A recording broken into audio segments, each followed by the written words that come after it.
अस्सलाम वालेकुम। उम्मीद है कि आप लोग सब खैरियत से होंगे। आज हमारा जो टॉपिक है वो प्री ट्रेड प्लान के हवाले से है। और प्री ट्रेड प्लान के हवाले से सबसे पहले हम प्लान की बात करेंगे। प्लान क्या चीज़ है? बेसिकली हम कोई भी काम करते हैं तो हमें जो है किसी भी काम करने से पहले प्लान की ज़रूरत होती है। विदाउट प्लान हमारा जो काम है वो हो तो जाएगा, लेकिन वो सही तरीके से एग्जीक्यूट नहीं हो सकेगा। इवन के आप इस तरह से मिसाल लें कि अगर आप कहीं पिकनिक पे जा रहे हैं, या कहीं भी आप पिकनिक पे नहीं, आप कहीं बड़े टूर पे जा रहे हैं। और अगर टूर पे आप जा रहे हैं और अगर आप एक मंथ के लिए टूर पे जा रहे हैं, तो अगर आपने सही प्लानिंग नहीं की होगी कि फर्स्ट डे आपको कहाँ जाना है, सेकंड डे कहाँ जाना है, थर्ड डे कहाँ जाना है, fourth day, fifth day and so on. अगर आपकी प्लानिंग नहीं होगी तो ये जो आपका टूर है ये भी जो है ना मतलब एक तरह से जो है ना वेस्ट जाएगा पैसों का, क्योंकि आपकी प्लानिंग नहीं हुई हुई होगी। तो प्लानिंग जो होती है ना वो बहुत ज़रूरी होती है। और प्लानिंग जब भी मेरे पास आते हैं लोग सीखने के लिए, तो मैं ट्रेडिंग प्लान के अंदर सबसे पहली बात यही सिखाता हूँ कि हर चीज़ के लिए प्लान की ज़रूरत होती है। प्लान एक बहुत मशहूर सेइंग है प्लान के बारे में कि trade your plan then plan your trade then trade your plan. ये एक बहुत मशहूर एक सेइंग है। और इसके अलावा एक और सेइंग है, fail to plan, plan to fail. तो ये दो चीज़ें हैं। और कहने का मकसद बस यही है कि प्लान बहुत ज़रूरी होता है। एक मिसाल ले लेते हैं, एक एक स्पोर्ट्स टीम की, जिसमें 10 से 12 खिलाड़ी हों। तो अगर उनके पास भी कोई स्ट्रेटजी नहीं है, कोई प्लान नहीं है, तो वो सही तरीके से अगेंस्ट जो टीम कॉम्पिटिटर है उनको सही तरीके से उनको उस गेम में उतर नहीं सकते वो बेसिकली। तो game plan, we need a plan for everything. चाहे अगर आप बात करें ट्रेडिंग के हवाले से, तो ट्रेडिंग खुद एक बिजनेस है, और बिजनेस को जो है जितना सीरियस लेंगे उतना ही आपको ज़्यादा जो है वो रिवॉर्ड करेगा। बिजनेस को सीरियसली लेना चाहिए। बिजनेस के अंदर बिजनेस की तरह काम करना चाहिए। ये कोई गेम नहीं है, ये बाकायदा एक बिजनेस है। और दुनिया का माना जाने वाला बिजनेस है। अगर आप इसके अंदर प्लानिंग नहीं करेंगे, अगर आप इसको प्रॉपरली मैनेज नहीं करेंगे, तो ये जो है आपको प्रॉपरली आप ना इसको समझ पाओगे ना सीख पाओगे। तो किसी भी बिजनेस के अंदर कोई भी आप एक्शन लेते हैं, तो उस एक्शन लेने से पहले आप प्लान बनाते हैं, आप प्लान डिज़ाइन करते हैं, आप प्लान डिस्कस करते हैं, प्लान डिज़ाइन करते हैं, और अपने उस प्लान को प्रॉपरली एग्जीक्यूट करते हैं, और उस प्लान के ऊपर स्टेबल रहते हैं। उस प्लान के अंदर चेंजेस ला सकते हैं आफ्टर टाइम बिंग, लेकिन उस प्लान को फॉलो करते हैं और कोई दूसरी चीज़ नहीं करते। सो ये एक बिज़नेस, मैं बताना चाहता हूँ कि ये बिज़नेस के हवाले से एक बहुत ही इम्पोर्टेंट टॉपिक है। और प्लान को कोई हल्का मत लीजिए। प्लान जो है वो बनाएं। हर चीज़ का प्लान, हर बिज़नेस के अंदर हर चीज़, फॉरेस्ट की बात करें तो फॉरेस्ट का भी अपना एक प्लान होता है, ट्रेडिंग प्लान, जो मैं सिखाता हूँ लोगों को। और ट्रेडिंग प्लान एक ऐसी एक मतलब बिज़नेस के अंदर ट्रेडिंग प्लान, फॉरेस्ट बिज़नेस के अंदर ट्रेडिंग प्लान ऐसी चीज़ है कि अगर आप उसको बनाते हैं, उसको अपने हिसाब से डिज़ाइन करते हैं, तो फिर आपको उसी चीज़ को फॉलो करना पड़ता है। अगर आप इसको फॉलो नहीं कर सकते, तो इसका मतलब है आपके अंदर दो चीज़ें नहीं आ सकती। एक, ना आपको डिसिप्लिन आएगा, ना आपके अंदर पेशेंस आएगा। तो बहुत ज़रूरी है। मैंने देखा है बहुत सारे लोग आजकल जो है, मैंने देखा है कि बहुत सारी वीडियोस आ रही हैं यूट्यूब पे, बहुत सारा टेक्निकल मटेरियल बहुत मिलेगा आपको, लेकिन कोई शख्स भी ट्रेडिंग प्लान और प्लान्स की बात नहीं करेगा, प्री ट्रेड प्लान की बात नहीं करेगा। इस किस्म की कोई भी इन ऐसे टॉपिक्स पे कोई बात नहीं करता। बहुत कम देखा है मैंने। देखा है तो वो बहुत अच्छा काम कर रहे हैं, नहीं नहीं कर रहे जो लोग, उनको भी चाहिए प्लान के ऊपर, ट्रेड प्लान के ऊपर, ट्रेडिंग प्लान के ऊपर भी, और प्री ट्रेड प्लान के ऊपर भी काम करें। बेसिकली अब आते हैं कि प्री ट्रेड प्लान क्या होता है। देखिए, बेसिकली जब भी आप इस बिजनेस में आते हैं ना, तो इस बिजनेस में जब भी आप ट्रेड्स करते हैं, तो दो फैक्टर्स होते हैं जो आपको जो है ना रनिंग में होते हैं आपके साथ। दो होते हैं, जो एक होता है ग्रीड, एक होता है फेयर। और जब आपकी आप ये समझ लें कि जब आप अपना कोई ट्रेड एग्जीक्यूट नहीं करते, उससे पहले आपके इमोशंस अलग होते हैं। और ट्रेड जब आपकी ऑन हो जाती है, मतलब ट्रेड जब आपकी एक्टिव हो जाती है, तब आपका जो आपका जो रिएक्शन या आपका जो इमोशन होता है, जो आपकी इमोशंस है, उस पर बहुत ज़्यादा फर्क पड़ता है। तो बेसिकली ये जो प्री ट्रेड प्लान है, ये बेसिकली आपको डिसिप्लिन रखेगा मार्केट के अंदर, और इसको हम डिज़ाइन करते हैं किसी भी ट्रेड को एग्जीक्यूट करने से पहले। जब आपकी ट्रेड एक्टिव नहीं होती, जब आपके दिमाग में सारी बातें चल रही होती, जब आप ये ट्रेड कोई प्लानिंग कर रहे हो तो किसी ट्रेड को ट्रेड को एग्जीक्यूट करने की, तब ये सारी चीज़ें आप प्लान करेंगे, डिज़ाइन करेंगे। तो आगे चलते हैं, हम देखते हैं कि प्री ट्रेड प्लान किस किस्म के हो सकते हैं। ये आपको, जैसे कि मैंने बताया, आपको डिसिप्लिन रखते हैं। मिसाल के तौर पे आपके पास एक कह लें कि आपके पास एक यूरो यूएसडी में मिसाल के तौर पे कोई for the instance for the एक मिनट ज़रा एक चीज़ में, हाँ, फॉर इंस्टेंस थोड़ी देर के लिए आप ये समझ लें कि यूरो यूएसडी में आपको कोई बुलिश प्राइस एक्शन सिग्नल मिला है, बेसिकली कोई बुलिश प्राइस एक्शन सिग्नल मिला है। तो अब आप क्या करेंगे, या तो आपके पास दो तरीके हैं, या तो आप अपने जो है ना कोई आपके पास पेपर्स हो आपके ट्रेडिंग डेस्क पे, या आपके पास जो है ना वो आपके पास जो है ना नोट पैड कंप्यूटर पे खुला हुआ। इन दो चीज़ों की मदद से जो है आप ये काम कर सकते हैं। बेसिकली क्या होगा कि आपको अगर मिसाल के तौर पे यूरो यूएसडी पे, फॉर इंस्टेंस यूरो यूएसडी पे कोई भी सिग्नल मिलता है आपको पिन बार का या वॉट एवर, तो उस पर आप उस नोट पैड पे जाएंगे या उस पेपर जो आपका पेपर पड़ेगा उस पर क्या लिखेंगे, पहले पेयर का नाम लिखेंगे। पेयर को क्या किया हुआ है आपने, लॉन्ग यूरो यूएसडी, मतलब आपने बाय किया हुआ, सही है। एंट्री लिखेंगे, एंट्री की हेडिंग डालेंगे, एंट्री में लिखेंगे भाई मैंने इधर से, मैं सर के तौर पर 50% की एंट्री लेते हैं, तो यहाँ पे 50% होते, तो आप 50% लिखने की जरूरत नहीं है, 1.25 जो भी उसकी प्राइस होगी। स्टॉप क्या है, स्टॉप आपका यहाँ बनता है, तो आप यहाँ की प्राइस लिख देंगे, स्टॉप प्राइस क्या है। एफ आर ए क्या होता है, फर्स्ट रेजिस्टेंस एरिया, सही है। ये जो चीज़ है ये मैंने आपको समझाई थी अब जब मैंने एनालिसिस के अंदर मैंने बात की थी कि मैनेजमेंट पॉइंट्स या मैनेजमेंट लेवल्स क्या होते हैं मार्केट के। तो वही चीज़ है, ये कोई फ़र्क नहीं है, वही चीज़ होती है। मैनेजमेंट लेवल्स जो होते हैं जिसमें ट्रेड मैनेजमेंट लेवल्स होती है, जो मार्केट का ओवरऑल कंटेक्स्ट या स्ट्रक्चर होता है, तो उसको देख के आप इसको फॉलो ऑन कर सकते हैं कि अगर आपका कोई मैनेजमेंट लेवल है तो आप ये यहाँ पे वो लिखेंगे, यहाँ पे उसकी प्राइस लिखेंगे जो मैनेजमेंट लेवल है।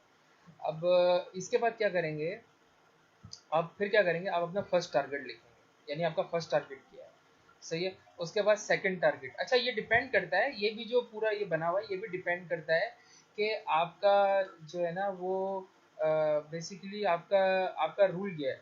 मतलब अगर आपका रूल ये है कि आप थोड़ा सा प्रॉफिट ले लेते हैं फर्स्ट मैनेजमेंट स्किल के बाद, जो मैंने टारगेट्स में बात कवर करी थी कि आप थोड़ा सा टारगेट ले लेते हैं या अपनी ट्रेड को छेड़ते नहीं है, या अपनी ट्रेड को जो है ना वो आप ब्रेक इवन कर देते हैं आफ्टर फर्स्ट मैनेजमेंट लेवल। आप मेरी टारगेट, मैं इसमें कमेंट्स में टारगेट को के वीडियोस को भी लिंक कर दूंगा, उसका भी लिंक दे दूंगा, वहाँ पे शेयर कर दूंगा, आप उसको भी देखिएगा।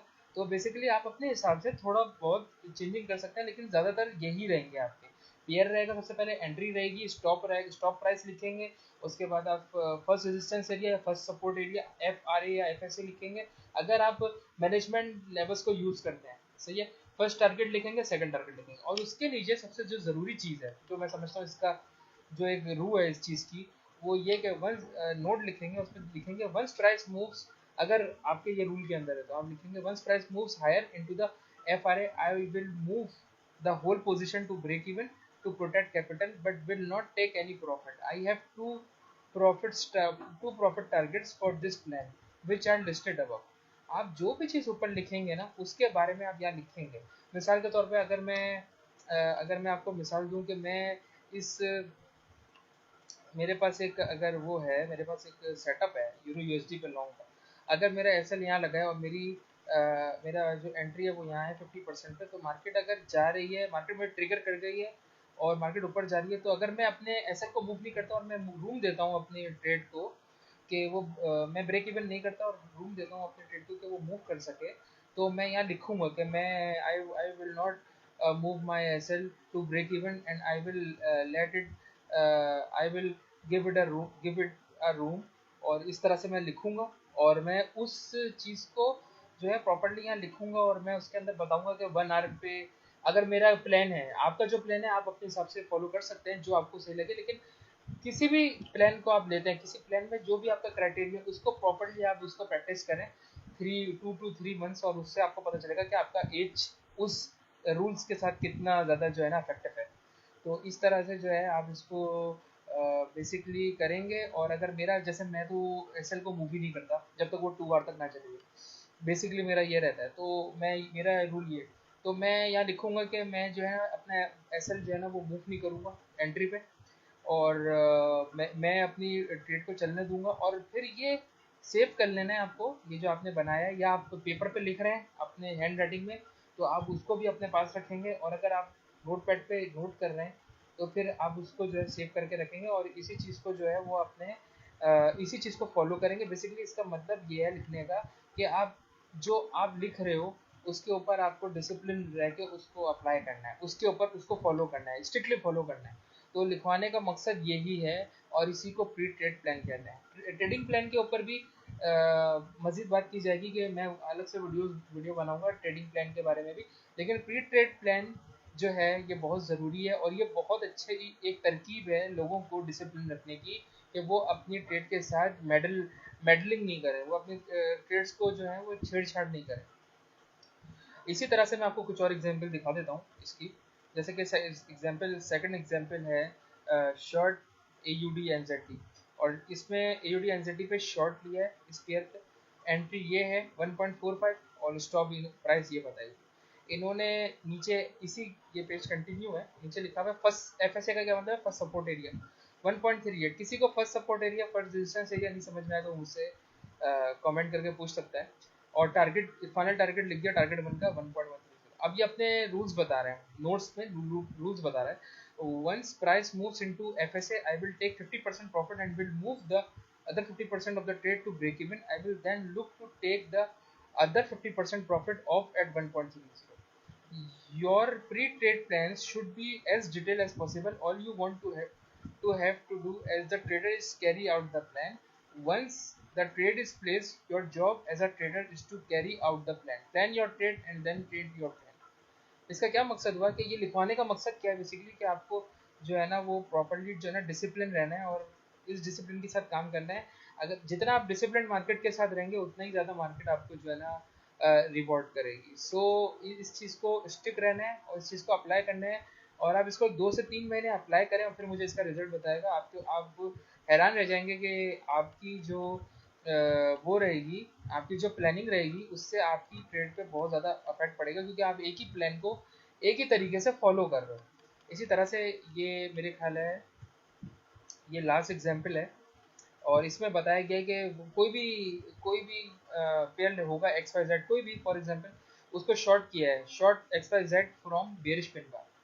बेरिश पिन बार देखी होगी, उस पर एंट्री लिए 1.20, उसका SL है, स्टॉप प्राइस है 1.35, उसका फर्स्ट सपोर्ट एरिया का प्राइस है 1.14, उसके टारगेट का प्राइस है 1.03। और नोट्स में क्या लिखा, when price move into the FSA I am going to take 50% profit and move the rest of the trade to break even. I will then look to take the other 50% profit off the table at the next profit target I have set, which is 1.03 target बता रहा है। मैं SL को move नहीं करता break even पे, लेकिन इसका ये मतलब नहीं कि आप भी इसी तरह करें। लेकिन अगर आप कोई प्लान बना रहे हैं तो उसको बराए मेहरबानी 2 से 3 महीने, जैसे कि मैंने पहले भी बताया, 2 से 3 महीने उसको आप फॉलो करें। और 2 से 3 महीने में आपको पता चलेगा कि आपकी एज के साथ वो रूल आपको कितना कंफर्टेबल रखते हैं, और आप कितना पानी में हो और आप कितना प्रॉफिटेबल हो। तो इस चीज़ का ख्याल रखिएगा। अच्छा, एक एग्जांपल ज़रा ग्राफिकल चार्ट की एग्जांपल भी देख लें। अब ये चार्ट 1 है, अब ये बेरिश पिन बार है, सही है। ये कोई भी पेयर होगा, XYZ वॉट एवर। बताने का मकसद ये है कि ये वाला जो एरिया आप देख रहे हैं ये FSA है, फर्स्ट सपोर्ट एरिया। मतलब price falls into FSA, trader takes 50% profit and move to break even. ये ज़रूरी नहीं है कि हमेशा ऐसा हो, ये सिर्फ एक मिसाल दे रहा है कि जिसका रूल ये होगा वो ये करेगा। वो कब करेगा, जब इस FSA पे प्राइस पहुंचेगी। और ये FSA निकालना कोई बहुत बड़ी बात नहीं, ये ट्रेड मैनेजमेंट लेवल्स होते हैं, इनको हम FSA और FRA भी कह सकते हैं। इसमें कोई वो नहीं है। अगर कोई चीज़ इसमें नहीं समझ में आ रही तो आप मुझसे पूछ सकते हैं। बेसिकली FSA ये होता है कि वो एरिया सपोर्ट का जो बहुत ही करीब करीब आके मार्केट को जो है ना वो रुकावट दे सके, तो ऐसे एरिया को फर्स्ट सपोर्ट एरिया दे कहते हैं। FRA क्या होगा, जो ऐसा करीबी करीबी एरिया जो रेजिस्टेंस एरिया हो और वो आपकी ट्रेड में आके आपकी ट्रेड को रुकावट का सामना आपके कर सकते हैं। तो उस एरिया पे क्या करते हैं जो ट्रेडर्स होते हैं, वो बेसिकली उस एरिया पे आके जो है वो प्रॉफिट लेते हैं या ब्रेक इवन करते हैं, या जो भी उनका प्लान होता है उसको एग्जीक्यूट करते हैं। इसी तरह से ये चार्ट 2 है, और इसके अंदर बेरिश पिन बार ये बता रहे हैं, और ये बता रहा है कि यहाँ पे ये फर्स्ट जो सपोर्ट एरिया पड़ता है वो ये पड़ता है, और सेकंड सपोर्ट एरिया जो पड़ता है वो ये पड़ता है।